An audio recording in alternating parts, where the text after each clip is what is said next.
Salam bela negara. Perkenalkan, saya Saiful Fadilah. Ketemu lagi dengan saya di Learning Journal Nilai-Nilai Dasar ASN. Yang kali ini kita akan membahas tentang anti korupsi. Oke. Ya, korupsi ya. Kalian semua sudah tahu apa artinya korupsi. Korupsi berasal dari bahasa Latin yaitu corruptio yang artinya kerusakan, kebobrokan atau kebusukan. Nah, secara sederhana, korupsi juga bisa diartikan sebagai penyalahgunaan wewenang yang biasa dipergunakan untuk mendapatkan keuntungan bagi diri sendiri, keluarga maupun kelompoknya. Nah, tindakan korupsi ini biasanya berdampak negatif nih. Tidak cuma bagi pelakunya korupsi itu sendiri. Nah, dampak negatif itu bisa juga ke keluarganya maupun ke instansi organisasi itu sendiri. Kita lanjut ke nilai-nilai dasar anti korupsi. Nilai anti korupsi itu ada 9, yang pertama kejujuran, kepedulian, kemandirian, kedisiplinan, tanggung jawab, kerja keras, kesederhanaan, keberanian, dan keadilan. Dari 9 ini saling berkaitan. Ya, kejujuran diarahkan untuk membangun integritas yang tinggi. Kedisiplinan digunakan untuk menaati peraturan hukum dan norma-norma. Sedangkan kepedulian merupakan bentuk kepekaan pada lingkungan.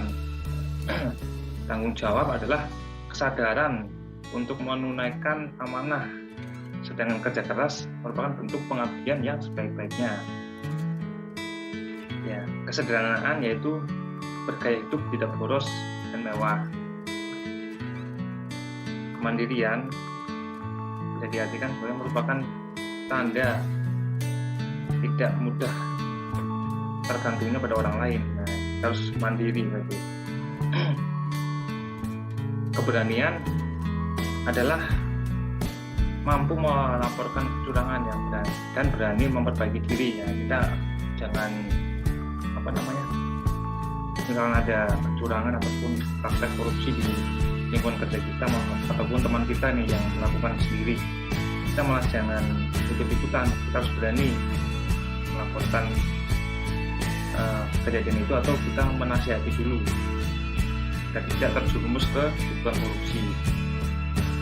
Selanjutnya ialah keadilan, yaitu adil dalam menerapkan hukum. Indonesia kan merupakan negara hukum, jadi kita harus berlaku adil. Kalau memang sudah ada pun teman kita ataupun siapa saja yang melakukan korupsi, ya harus segera diadili. Karena kalau tidak diadili secara hukum, ya bakalan korupsi nggak bakalan habis-habis di negara kita ini. Maka dari itu undang-undang tentang korupsi harus dikuatkan.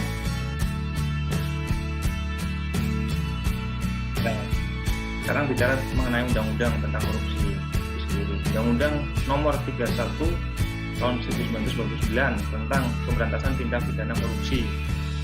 Yakni ada melawan hukum, tindakan yang melawan hukum, memperkaya diri orang lain ataupun badan lain yang merugikan keuangan atau perekonomian negara.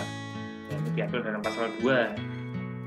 Sedangkan penyalahgunaan kewenangan karena jabatan ataupun kedudukan yang dapat merugikan keuangan atau kedudukan yang dapat merugikan keuangan atau perekonomian negara.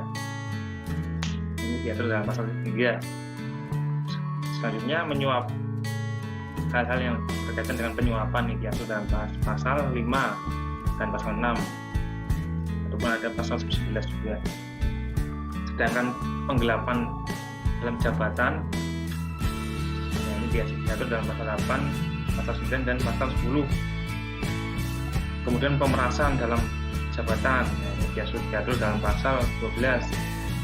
Sedangkan berkaitan dengan pemborongan, nah ini ya berkaitan dengan pemborongan yang diatur dalam pasal 7 nih. Pemborongan tender yang terjun korupsi, ya ini diatur dalam pasal 7. Sedangkan gratifikasi itu sendiri diatur dalam pasal 12B dan pasal 12C. Oke, next. Kemudian kita lanjut ke 7 jenis korupsi menurut Syed Hussein Alatas. Ya, tokoh dari Malaysia menyatakan ada 7 jenis korupsi nih. Yang pertama adalah transaktif. Transaktif ini adalah korupsi yang menunjukkan adanya kesepakatan timbal balik antara pemberi dan penerima demi keuntungan bersama.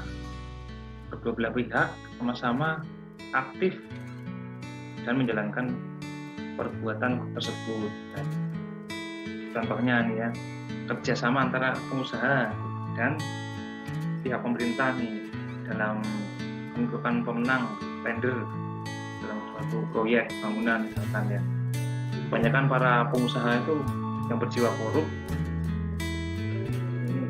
dan mau menang sendiri dan ingin serba praktis, ingin memenangkan tender, biasanya menyuap para pejabat nih,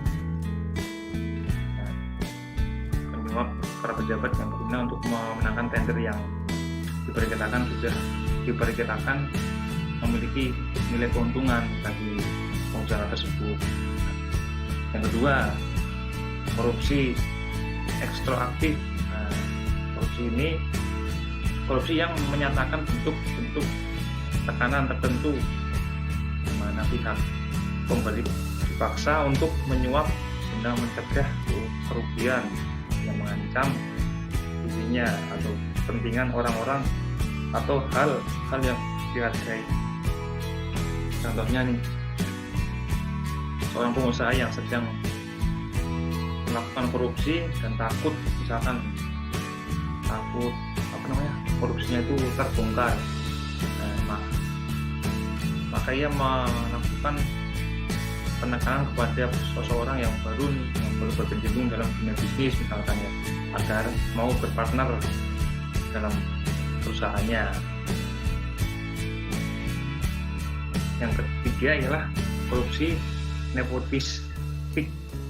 Korupsi ini merupakan berupa korupsi yang memberikan perlakuan khusus pada teman atau yang mempunyai kedekatan hubungan dalam rangka menduduki jabatan publik. Nepotisme istilahnya. Contohnya nih, seorang pemimpin yang mempunyai pangkat, ya ingin mengangkat keluarga, anak, saudara maupun teman dekatnya tanpa melalui tes, tanpa juga mengetahui kemampuan dari yang mau diangkat itu, anak maupun saudara atau temannya itu. Kemudian ditempatkan di tempat yang belum tentu mereka tahu sesuai dengan tugasnya. Nah, di sini namanya. Yang keempat adalah korupsi autogenik. Autogenik itu korupsi yang dilakukan individu karena mempunyai kesempatan untuk mendapat keuntungan dari pengetahuan atau pemahamannya atas sesuatu yang hanya diketahui dirinya sendiri. Contohnya misalkan seorang pejabat yang dengan sengaja memberikan berbagai informasi keluar yang menyangkut tentang rahasia suatu perusahaan maupun instansi demi memperoleh kepentingan pribadi. Jangan dilakukan nih sebagai ASN nih. Selanjutnya korupsi investik. Korupsi investik ini korupsi yang melibatkan suatu penawaran barang atau jasa tanpa ada pertalian langsung dengan keuntungan bagi pemberi ataupun keuntungan diharapkan akan beroleh di masa yang akan datang. Istilahnya korupsi yang berinvestasi lah istilahnya ke jangka panjang, korupsi yang parah. Contohnya nih, seorang pejabat yang meminta menyisihkan uangnya dalam suatu pembangunan proyek misalkan ya pada pengusaha yang sebagai tender ya, pejabat ini meminta menyisihkan uangnya, misalkan semen yang harusnya dibelikan 10 sak dibelikan 8 atau 7 sak, nah sisanya dimasukin ke kantongnya. Nah, ini nggak baik nih. Selanjutnya korupsi suportif. Korupsi suportif ini korupsi yang mengacu pada penciptaan suasana yang kondusif untuk melindungi atau mempertahankan keberadaan tindakan korupsinya. Nah, seorang pejabat yang berupaya melindungi dirinya sendiri agar aman. Contohnya nih, dalam suatu perusahaan ada seorang yang berani melakukan tindakan korupsi. Kemudian untuk melindungi perbuatannya dia mengajak temannya nih agar mengajak temannya dengan satu divisi agar korupsinya secara bersama-sama. Jadi demikian dianggap aman. Jadinya aman nih, korupsi bareng-bareng biar semuanya nggak curiga. Didukung oleh teman-teman yang lainnya. Ini suportif namanya. Selanjutnya yang terakhir ialah korupsi defensif.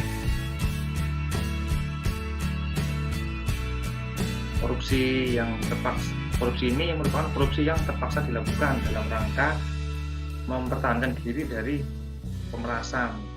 Contohnya seorang pejabat nih yang korup, tiba-tiba perbuatannya diketahui nih, misalkan sama temannya pejabat itu, dan orang tersebut kemudian memanfaatkan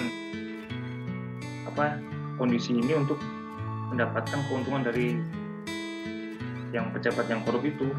Nah, dia memeras pejabat itu yang korup, kemudian meminta uang kepada pejabat yang korupsi itu agar supaya tindakannya tidak dibocorkan ke pihak yang berwajib. Nah, ini dia pemanfaatannya untuk sama saja pemerasan itu namanya, pemerasan berkedok korupsi.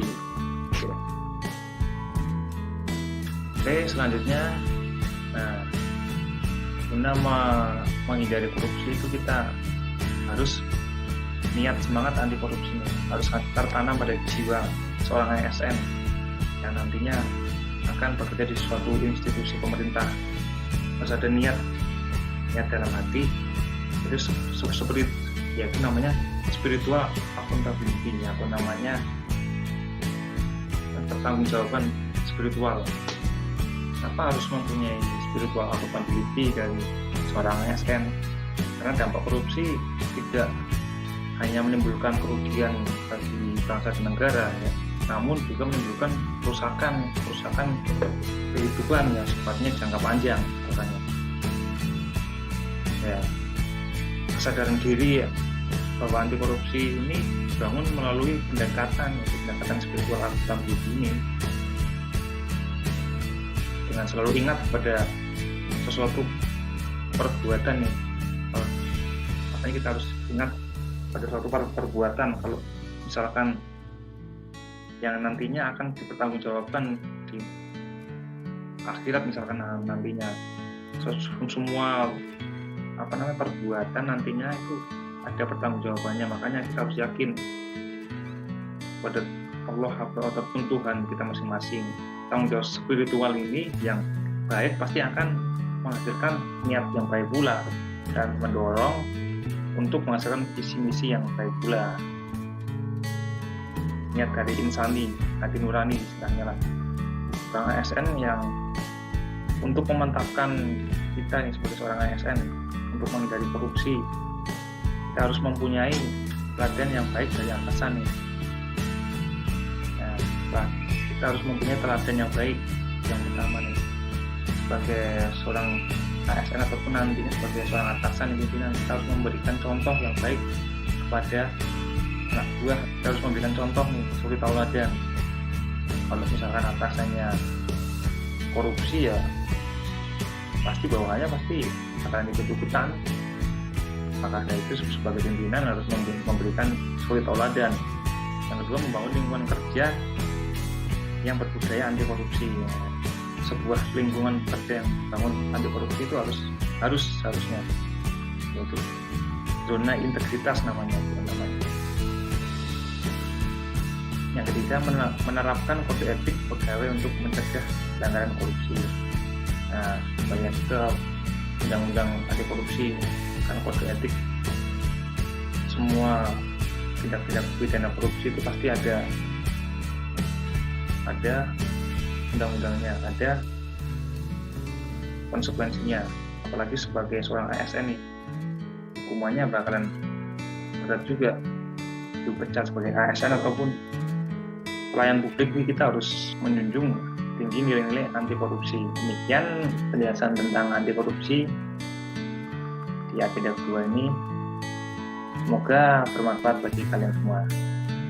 Oke, sekian dan terima kasih.